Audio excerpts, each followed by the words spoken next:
আসসালামু আলাইকুম everyone, welcome back to my another new blog. আশা করছি সবাই ভালো আছেন আল্লাহর অশেষ রহমতে। আলহামদুলিল্লাহ আমরাও ভালো আছি। তো এখন হচ্ছে আমি আরিশের কাপড় গোছাবো। ওয়ার্ড্রোবের ভেতর থেকে সব কাপড় বের করে নিলাম। ওর হচ্ছে অনেক কাপড় সাইজে ছোট হয়ে গেছে, মানে মাশাল্লাহ আরিশ বড় হয়ে গেছে, এখন আর আগেরগুলো পারফেক্ট লাগে না, ছোট ছোট হয়। তো এইগুলাকে আমি এখন আলাদা করে রাখবো। আমার শাশুড়ি যখন আসছিল, তো যাওয়ার সময় আমি অনেকগুলো কাপড় দিয়ে দিয়েছি আরিশের বাড়িতে, যেন কাউকে দিয়ে দেয়, কারণ প্রচুর কাপড় জমেছিল। তো ওইগুলা দেওয়ার পর এখন আবারও নতুন করে আরও অনেক কাপড় জমে গিয়েছে। আর এই যে আরিশের কি সুন্দর পাঞ্জাবি, শুধু একদিনই সে পরেছে, ঈদের দিন। ওর প্রত্যেকটা পাঞ্জাবি একদিন করে পরা, কারণ ঈদের দিনের পর এরপর আর ওর পাঞ্জাবি পরা হয় না। তো এখানে দুই ঈদের দুইটা ছিল, তারপর ছোট ছোট সাইজের আরও অনেকগুলো পাঞ্জাবি ছিল, ওইগুলো আমি আরও আগে আলাদা করে রেখেছি।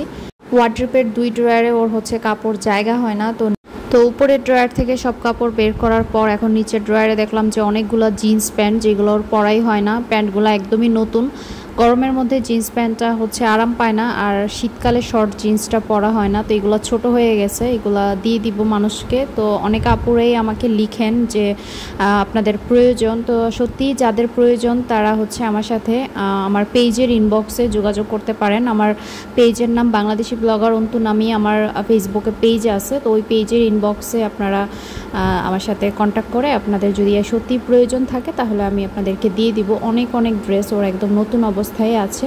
এর আগেও অনেকবার আমাকে অনেকেই বলেছিলেন, কিন্তু এভাবে কমেন্টে এসে বললে তো হবে না, আমার সাথে যোগাযোগ করে অ্যাড্রেস দিতে হবে, তাহলেই না আমি পাঠাবো। এভাবে বললে তো আর মানে পাঠানো সম্ভব হয় না। আমি কোথায় পাঠাবো, কাকে পাঠাবো? আর এখানে দেখেন যে কিউট কিউট দুইটা ড্রেস, এগুলো আমি রেখে দিয়েছি।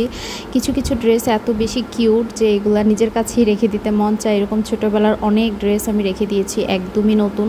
আর এই যে আরিশ বুড়াকে দেখেন, সে ছোট্টবেলার কাপড় দেখে সে পরতে চাচ্ছে, তো একটা একটা করে সে হচ্ছে কয়েকটা ড্রেস পরে। ওর পরা অবস্থায় দেখে আমি হাসতে হাসতে সেও হাসতেছিল। আমি একটা একটা পরাই দেই আর সে হাসতে হাসতে শেষ নিজেকে আয়নায় গিয়ে আবার দেখে। এই ড্রেসটা পরে ওকে পুরাই জোকারের মতো লাগতেছিল, একদম পিচ্ছি হয়ে গেছে। মাশাল্লাহ আমার বাবাটা কত বড় হয়ে গেছে। এই ড্রেসটা ওর ফুপ্পির বিয়ের সময় পরেছিল, যে নিচের পাটটা আমি পরিয়েছি, উপরের টি শার্ট আর পরাই নাই। তো তখন একদম আরিশ পিচ্ছি ছিল।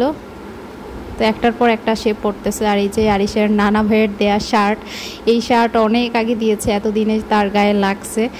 আব্বুর দেয়া অনেক কাপড় চোপড় ওর অনেক সাইজে মানে বড় হতো আর কি, এগুলো এখন এসে পারফেক্ট লাগে। তো আমি ড্রয়ার খুলে দেখি যে ওর নতুন কাপড় অনেকগুলো জমে আছে, যেগুলো ওর নানা ভাইয়ের দেয়া। তো এগুলা সে পরাই হয় নাই, কারণ যখন দিয়েছিল তখন সাইজে বড় হয়েছিল, রেখে যে দিয়েছি আমার আর মনেই নাই। যাই হোক, এখন যেই কাপড়ের স্তূপ বের করেছি এর থেকে অর্ধেক আমি আলাদা করে রাখবো কাউকে দিয়ে দেওয়ার জন্য, আর বাকিগুলো গুছায় রাখবো আর কি। আলমারিতেও ওর কাপড় চোপড় আছে অনেক। তো এই হচ্ছে ব্যাপার। তারপর আজকে রান্নাবান্না আমি আজকে তেমন কিছুই করি নাই, সেজন্য রান্নাবান্নার ভিডিও আর শ্যুট করা হয় নাই। তো ইফতারে হচ্ছে আমি ভাজা পোড়া করেছি আজকে, মূলত আজকের না, মানে গতকালকে বানিয়েছিলাম। ছোলা ভুনাটা অর্ধেক খাওয়ার পর রয়ে গিয়েছিল, ওইটা গরম করে নিয়েছি। আর পেঁয়াজু, তারপর আলুর চপ, বেগুনি, এগুলো আজকে আবারও নতুন করে ভেজেছি। আর এখানে ও আসার সময় কলা, তারপর হচ্ছে জিলাপি, তারপর এখানে হচ্ছে আখনি বিরিয়ানি নিয়ে আসছে। এটা গরুর মাংস দিয়ে করে, ভাতের চাল দিয়ে। তো এই বিরিয়ানিটা খেতে আমার একটু ভালো লাগে না, এটা এর আগেও আমি খেয়েছিলাম, আমার কাছে মজা লাগে নাই। আর নিয়ে আসছে ফুলকলি থেকে রসমালাই। মাতৃভাণ্ডারের রসমালাই ছাড়া অন্য কোনো জায়গার রসমালাই আমার কাছে ভালো লাগে না। তারপর আরও ছিল ডিম, তারপর মুড়ি, এগুলো একটু গুছায় রাখবো। আর এই তো জিলাপিগুলো বের করে রাখতেছি। মুড়ি মাখার সাথে আগে আমার মানে জিলাপি মাখানোটা কেমন কেমন জানি লাগতো, মানুষ খেলে আমার কাছে খুব মানে অড লাগতো যে মুড়ি মাখার সাথে আবার জিলাপি কেন খায় ভাই। আর ওই সময়ের থিঙ্কিং থেকে বের হয়ে এখন আমি এর মধ্যে ঢুকে গেছি। আমার কাছেই ভালো লাগে, ছোলা মাখার সাথে জিলাপিটা দিলে মিষ্টি মিষ্টি লাগে, খুবই ভালো লাগে। তো এখন হচ্ছে আমরাও যখন ছোলা মাখিয়ে খাই একটুখানি জিলাপি দেই, ভালোই লাগে। তো যেদিন হচ্ছে মানে বুট পেঁয়াজু করা হয় সেদিন আরিশের বাবা ইফতারটা মাখায়। তো এরকম সব কিছু ভেঙে একসাথে মিক্স করে সরিষার তেল বেশি করে দিয়ে তারপর মুড়ি মিক্স করে মাখিয়ে খেতে খুবই ভালো লাগে। বাট এই ফিলটা আমরা আগে পেতাম না, কারণ আমরা হচ্ছে আমাদের বাসায় ইফতার হচ্ছে যে যার মতো পছন্দ অনুযায়ী প্লেটে প্লেটে আম্মু সার্ভ করে দিত, যে যার মতো করে খেত, একসাথে মাখিয়ে আমরা খেতাম না। আমাদের কাছে মানে ভালো লাগতো না, মানে কেমন জানি লাগতো আর কি, যে একজন মাখাবে সবাই খাবে, এরকম খাওয়া হতো না। মানে যার যার প্লেটে আলাদা আলাদা করে আম্মু ইফতার সুন্দর করে দিয়ে দিত। আমরা ডাইনিং টেবিলে বসে যে যার মতো করে, কেউ মুড়ি ছাড়া, কেউ মুড়ি দিয়ে এইভাবে করে খেতাম আর কি। আর তারপরে এই খাওয়াটা আমি শিখেছি আমার শ্বশুর বাড়িতে আসার পর। দেখলাম যে ওনারা মানে সবাই একসাথে এরকম বড় বোলের মধ্যে মাখিয়ে খায়, তারপর থেকে আমার কাছেও ভালো লাগে। আর রাতের বেলা হচ্ছে সে আজকে একাই বসে বসে পার্সেল রেডি করতেছে। আমার আজকে শরীরটা একটু খারাপ ছিল, আমি মশারি টানিয়ে শুয়ে পড়েছি, তো এদিকে পার্সেল রেডি করা হয় নাই। তো সে এখন একটা একটা করে বসছে রেডি করার জন্য। তো এখন যে পার্সেলটা রেডি করলো, এই আপুটা হচ্ছে ইউএসএ থেকে অর্ডার দিয়েছে, টোটাল 4টা ড্রেস নিয়েছে আমাদের থেকে। তো আপু এখন হচ্ছে সেকেন্ড পারচেস, প্রথমবার 2টা নিয়েছিল, এবারও 2টা নিচ্ছে। তো এই হচ্ছে ব্যাপার, পুরোপুরি আর সব কিছু ভিডিও করি নাই। তারপর শেয়ার করছি আজকের দিনের একটু ব্লগ, এটা আজকের ভিডিও। তো আজকে রান্না বান্না ইফতার সব কিছুই শেয়ার করব।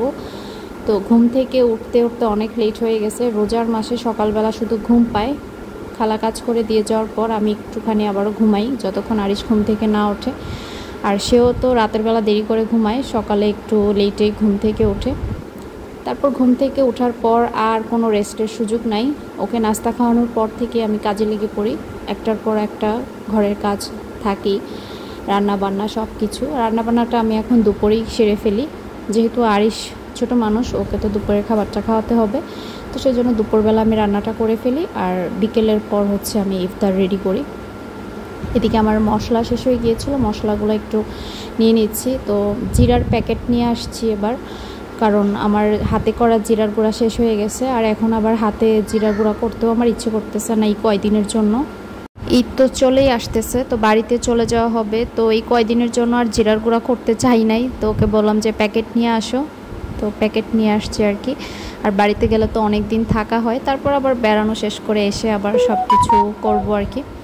তো আজকে আমি রান্না করব শালগম দিয়ে, আলু দিয়ে, রুই মাছ দিয়ে। তো আজকে হচ্ছে শালগমটা আমি একটু ভাপ দিয়ে নিয়েছি আগে, কারণ এভাবে ডিরেক্ট কষালে একটু দেরি হয় সেদ্ধ হতে, সেজন্য একটু আগে ভাপিয়ে নিলাম। সাথে একটু আলুও দিলাম। জানি তরকারির পরিমাণটা অনেক বেশি হয়ে গিয়েছে আমাদের দুইজনের জন্য, সেহরিতে খাওয়ার পরেও আবার থাকবে, তারপর আরিশ দুপুরে খাবে, রাতে খাবে, তারপর দেখা যায় তরকারি থেকে যায়। রোজার মাসে যাই রান্না করি তাই থেকে যায়, যত কম করি রান্না করি মানে ততই হচ্ছে মানে একটু হলেও থাকবে, খাওয়া হয় না একদম রোজার মাসে। আর হচ্ছে একটুখানি লাউ ছিল ফ্রিজে, ওই লাউটা নিয়েছি, ডাল দিয়ে লাউটা রান্না করব, যেভাবে আমি লাউ ডাল রান্না করি আর কি ওইভাবে। তো এই যে মশলা কষিয়ে নিচ্ছি, তারপর দিয়ে দিচ্ছি মসুরের ডাল। লাউটা অল্পই ছিল, তো অল্পই রান্না করতেছি। আজকে একটু চ্যাপা শুটকিও ভুনা করব, অনেক দিন থেকে শুটকি খেতে ইচ্ছে করতেছে, কিন্তু আলসামির কারণে আমার শুটকি রান্না করা হয় না। শুটকি আমি খুব খেতে পছন্দ করি, কিন্তু শুটকি রান্না করতে আমার যত আলসেমি, মানে মনে হয় যে শুটকি রান্না করাটা বিরাট একটা ঝামেলার কাজ। অন্যান্য রান্না করে ফেলতে পারি, বাট শুটকি রান্নার কথা মনে হলেই মনে হয় যে অনেক ঝামেলার।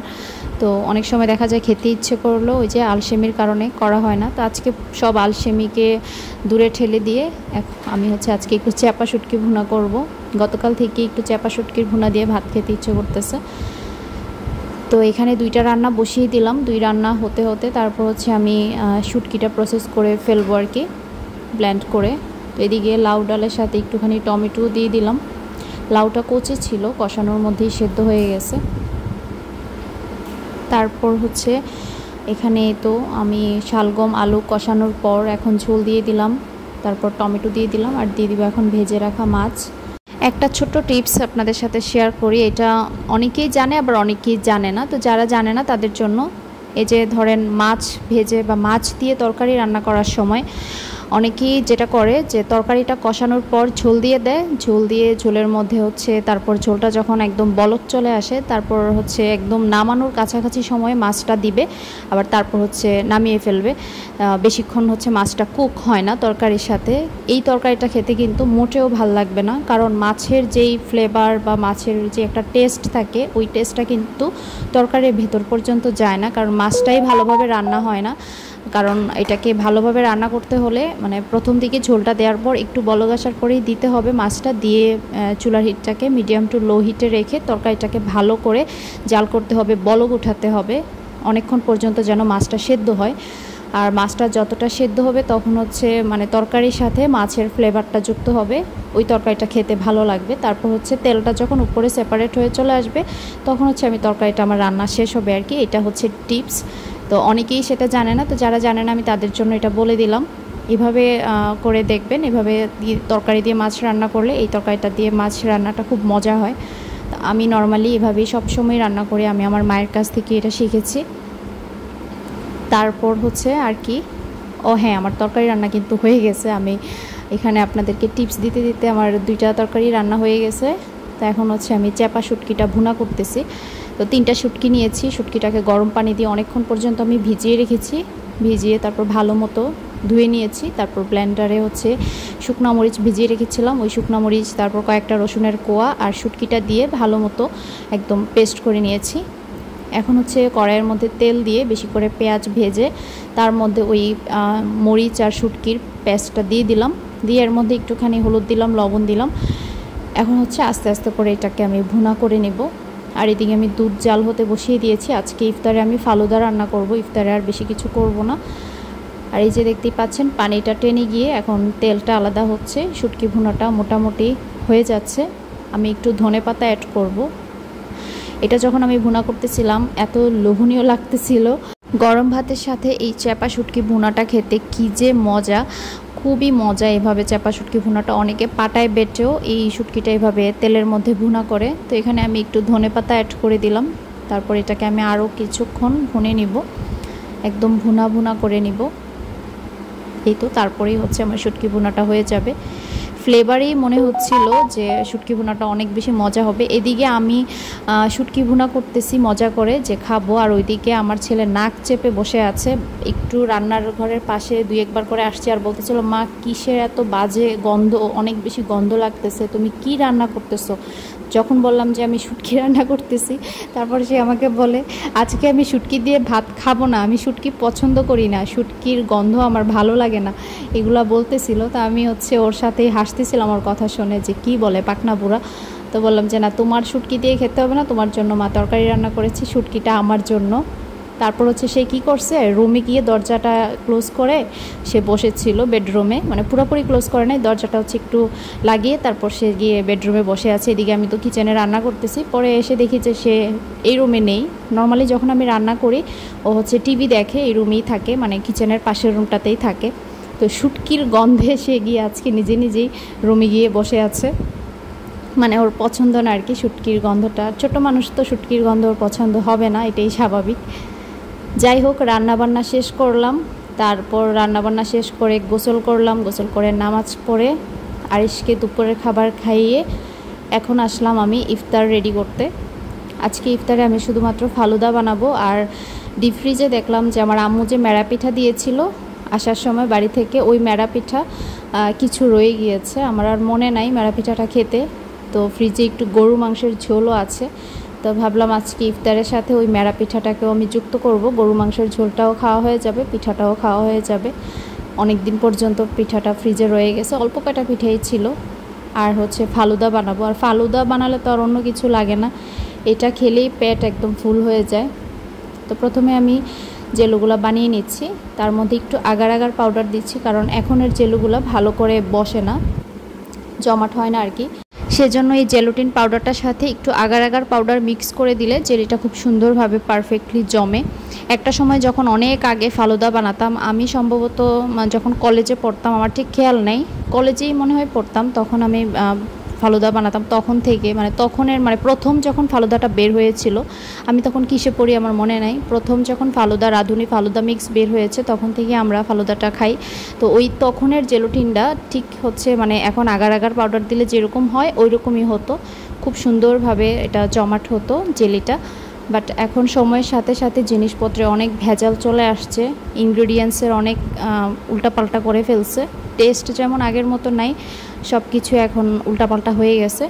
প্রথম দিকে বের হওয়ার সব জিনিসই অনেক ভালো থাকে, তারপর ডে বাই ডে জিনিসগুলো মানে কোয়ালিটি থেকে শুরু করে সব কিছুই নষ্ট হয়ে যায়। তো এই যে দেখতেই পাচ্ছেন ঠান্ডা হওয়ার পর জেলিগুলো সুন্দরভাবে এখন সেট হয়ে গিয়েছে। যদি আমি আগার আগার পাউডারটা না দিতাম এগুলো কিন্তু এইরকম করে কাটা যেত না, গলে যেত আর কি জিনিসটা। তো এই যে আমি কিউব কিউব করে কেটে নিলাম। আর তারপর এখন হচ্ছে আমি ফালুদাটা রান্না করব। এগুলাকে এখন আমি ফ্রিজে রেখে দিব। তো এই যে ফালুদাটা এইরকম থাকতেই আমি নামিয়ে নিব। খুব বেশি ঘন করা যাবে না, তাহলে একদম থকথকে হয়ে যাবে জিনিসটা। এদিকে আমি ফ্রুটস কেটে নিলাম, 2 রকমের আঙুর, আপেল আর হচ্ছে আনার। সব কিছু রেডি করে রাখতেছি ইফতারের আগেই। এগুলোকে এখন আমি ফ্রিজে ঢুকিয়ে রাখবো, ঠান্ডা থাকবে। আগে রমজানের সময় ফালুদা বানালে পাশাপাশি আরও অন্যান্য অনেক ইফতারের আয়োজন করা হতো। আমাদের বাড়িতেও ফালুদা বানালেও পাশাপাশি হচ্ছে অন্যান্য ইফতারও থাকে। বাট আমি যেটা বুঝলাম যে ফালুদা খেলে তো আসলে অন্য কিছু খাওয়া হয় না, তাহলে অযথা আমি কেন শুধু কষ্ট করব, আমরাই তো খাবো। তো সেজন্য আমি আজকে আর বেশি কিছু করি নাই। এই যে একটু গরুর মাংসের ঝোল ছিল, এটা নামিয়ে গরম করে নিচ্ছি। আর পিঠা যেগুলো ছিল এগুলো এখন আমি টেলে নিচ্ছি। পরিমাণে কম হোক আর বেশি হোক, যা কিছুই থাকে আমি রেখে দিই, পরবর্তীতে খেয়ে ফেলি। এই যে গরু মাংসের ঝোলটা কিন্তু ফেলে দিই নাই, একটুই ছিল, এটাই রেখে দিয়েছি। আর এই যে এখন হচ্ছে ফ্রিজ থেকে ফালুদা রান্নার পর ঠান্ডা করে আমি ফ্রিজে রেখে দিয়েছিলাম। এখন ইফতারের আগে আমি গ্লাসে পরিবেশন করে নিব ফল, তারপর হচ্ছে আইসক্রিমের সাথে। আইসক্রিমটা অবশ্য যখন আমরা খাবো ইফতারের সময় আর কি, তখন দিব, এখন আইসক্রিমটা দিব না। তো প্রথমেই দিয়ে দিচ্ছি জেলিগুলা নিচের দিকে, তাহলে দেখতে সুন্দর লাগবে। তারপর হচ্ছে দিব ফালুদা, তারপর হচ্ছে একে একে লেয়ার করব ফ্রুটস দিয়ে, তারপর আবারও ফালুদা দিয়ে। গ্লাসে ডেকোরেশন করলেই দেখতে বেশি ভালো লাগে। তো প্রতিদিন আসলে ইফতারের একটা টেনশন যে আজকে কি বানাবো, কি ইফতার খাবো, আজকে কি খেলে ভাল লাগবে, এটা একটা বিরাট টেনশন। আগে নতুন নতুন কত কিছু যে ট্রাই করতাম, এটা সেটা বানাতাম। এখন আসলে বেবি হওয়ার পর ব্যস্ততা এত বেশি বেড়ে গিয়েছে, অন্য কোনো কিছু ঝামেলা করতে ইচ্ছেই করে না, বা কোনো একটা নতুন রেসিপি দেখে যে ট্রাই করব সেটাও মন চায় না।